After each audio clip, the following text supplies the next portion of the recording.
Bismillahirrahmanirrahim. Innal hamdalillah nahmaduhu wa nasta'inuhu wa na'udzu billahi min shururi anfusina wa min sayyiati a'malina. May yahdihillahu fala mudilla lahu wa may yudlil fala hadiya lahu. Asyhadu an la ilaha illallah wa asyhadu anna Muhammadan abduhu wa rasuluhu la nabiyya ba'dahu. A'udzu billahi minasy syaithanir rajim. Bismillahirrahmanirrahim. Ya ayyuhalladzina amanu taqullaha haqqa tuqatih wa la tamutunna illa wa antum muslimun.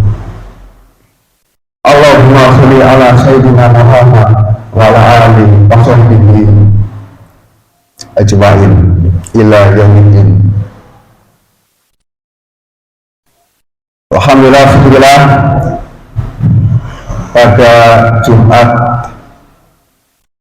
yang cerah ini kita masih diberikan oleh Allah Subhanahu wa Ta'ala berbagai macam kenikmatan, terutama nikmat iman, nikmat Islam, nikmat sehat, selamat, panjang umur yang panjang, nikmat keluarga, sakinah, mawaddah, warahmah, nikmat anak soleh dan solehah,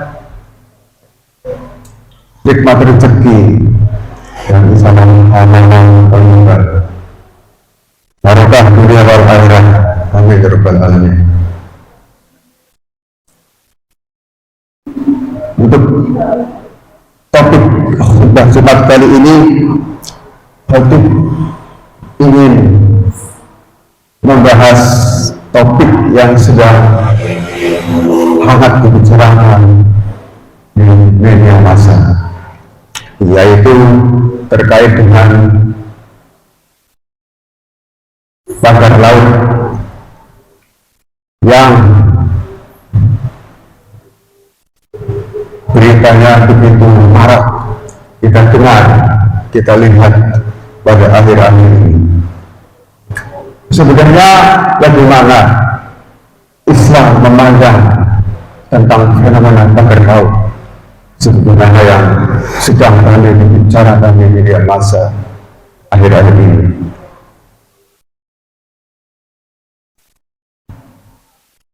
Dalam sebuah hadis Rasulullah SAW bersabda, al-muslimuna syaraka'a fis salasi fil mala'i wa al-ma'i wa al-nari.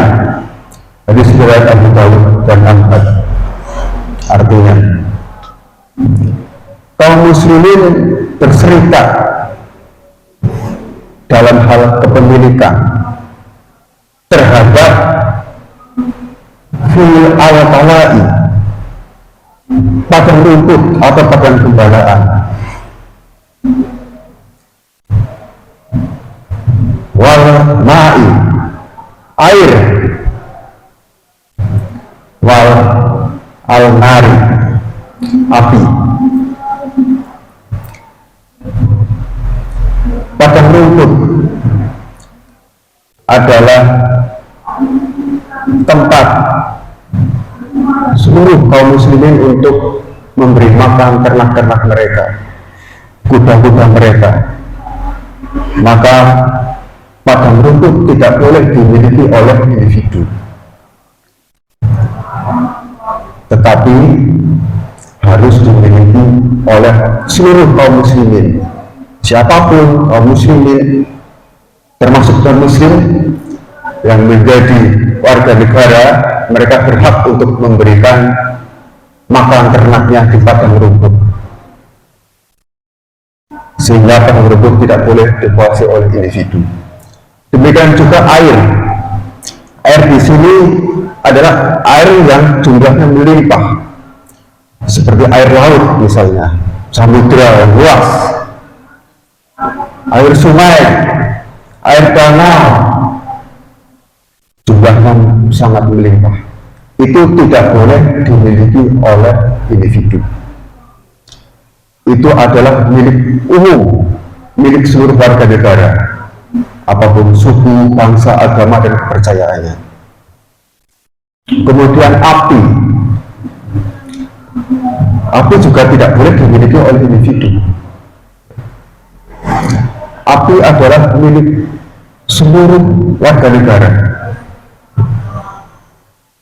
baik muslim maupun muslim, apapun suku, agama, dan kepercayaannya.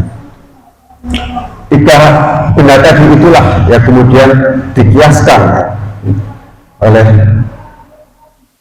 ulama, tidak hanya tiga benda itu saja, yaitu al-kalai, wal-ma'i, wal-nahari, bahkan menyebut air dan api saja, tetapi setiap benda yang dibutuhkan oleh seluruh warga negara ini tidak boleh dikuasai oleh individu, baik atas nama pribadi maupun atas nama korporasi, perusahaan, tidak boleh, karena itu dikiaskan sebagai benda milik umum, milik seluruh warga negara. Contohnya adalah jalan raya, tidak boleh jalan raya dikuasai oleh individu atau pribadi. Kemudian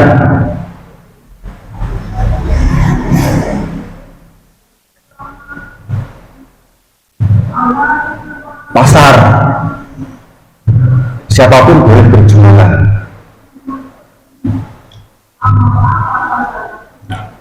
Kemudian pelabuhan laut, pelabuhan udara,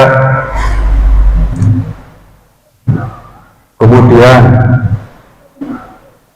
bahan-bahan sumber daya alam seperti minyak bumi, batu bara, listrik, nikel, besi, timah yang dibutuhkan oleh seluruh umat dan jumlahnya melimpah, maka itu tidak boleh dimiliki oleh individu, baik pribadi, korporasi, karena itu semua adalah benda-benda yang vital. Jika tidak ada benda-benda tersebut, maka warga negara akan mengalami kesulitan. Berbeda halnya ketika benda-benda tersebut jumlahnya sedikit, sebagaimana sumur di setiap rumah-rumah, maka itu bisa dimiliki oleh pribadi karena jumlahnya sedikit. Atau mungkin di belakang rumah kita ada batu, jumlahnya sedikit, maka itu boleh dimiliki pribadi. Tetapi ketika jumlahnya melimpah, seperti air laut, samudra, sungai, danau, maka tidak boleh dimiliki oleh pribadi. Atau mungkin seperti gunung kapur, ya, yang jumlahnya melimpah, maka itu tidak boleh dimiliki pribadi. Itu harus dimiliki oleh umat, oleh seluruh warga negara. Itulah konsep kepemilikan di dalam Islam. Jadi ada tiga kepemilikan di dalam Islam. Yang pertama adalah kepemilikan individu. Yang kedua adalah kepemilikan umum. Yang ketiga adalah kepemilikan negara. Kepemilikan individu atau al-milkiyah fardiyah, sebagaimana sudah saya jelaskan tadi, hal-hal, benda-benda, barang-barang yang bisa dimiliki secara pribadi, yang bersifat konsumtif, ya, yang menjadi kebutuhan pokok, sembako, gitu. Rumah, properti pribadi yang sifatnya itu terbatas, itu boleh dimiliki oleh pribadi. Kemudian kepemilikan umum, yaitu benda-benda atau barang-barang yang sifatnya itu bersifat vital, dibutuhkan oleh seluruh warga negara. Jika itu dimiliki oleh pribadi, maka itu akan mempersulit warga negara lain untuk bisa menikmatinya, maka itu tidak boleh dimiliki oleh pribadi. Contohnya sudah saya sebutkan tadi, sebagaimana jalan raya, sebagaimana lapangan, pelabuhan laut, pelabuhan udara, pasar, dan sebagainya. Kemudian yang ketiga adalah kepemilikan negara. Kepemilikan negara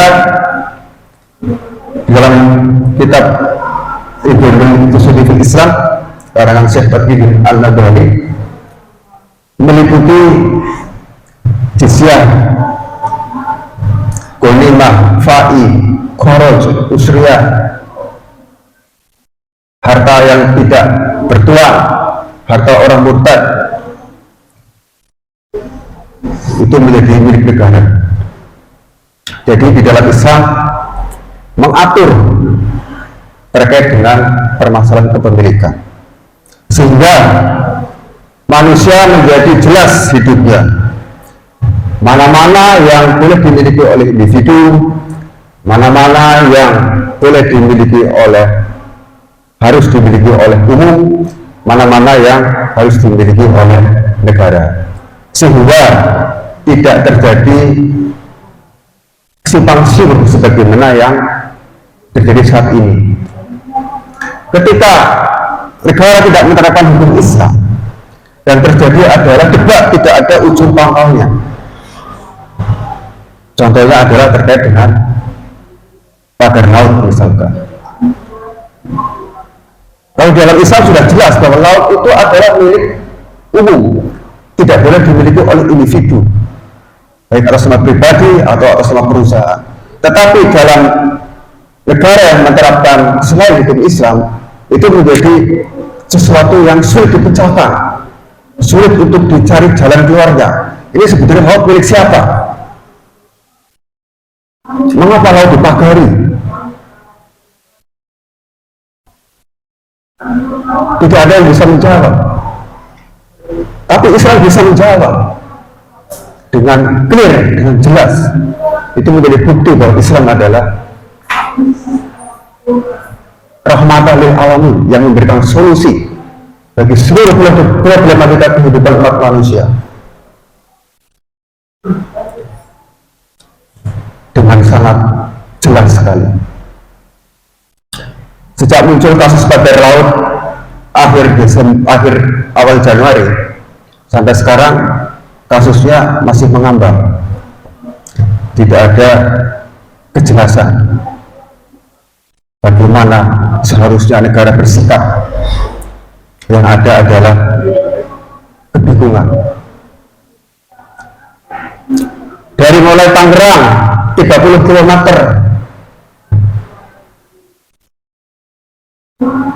Bekasi 8 km, kemudian di Sidoarjo, di Bali, dan di pulau-pulau lain di Indonesia, laut dipagari. Itu sudah berlangsung lama, tetapi sampai sekarang tidak ada penyelesaian. Siapa yang memagari? Kita semua tahu. Yang memagari adalah mereka-mereka yang berduit, mereka-mereka yang punya uang.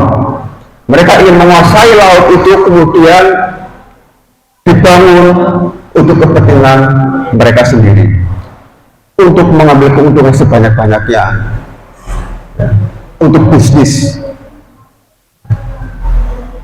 demi uang yang banyak. Mereka tidak peduli bagaimana seharusnya yang benar seperti apa. Mereka tidak mengenal benar dan salah. Yang penting adalah duit, duit, dan duit. Itulah yang terjadi saat ini. Tidak ada kejelasan peraturan hukum, semuanya bisa dibeli dengan uang. Bagaimana mungkin pagar laut yang sudah ada sejak lama sampai dengan bulan Januari tidak diketahui siapa pemiliknya, sampai kemudian setelah ramai di lini masa baru kemudian diketahui pemiliknya adalah beberapa pengusaha yang sudah kita tahu namanya.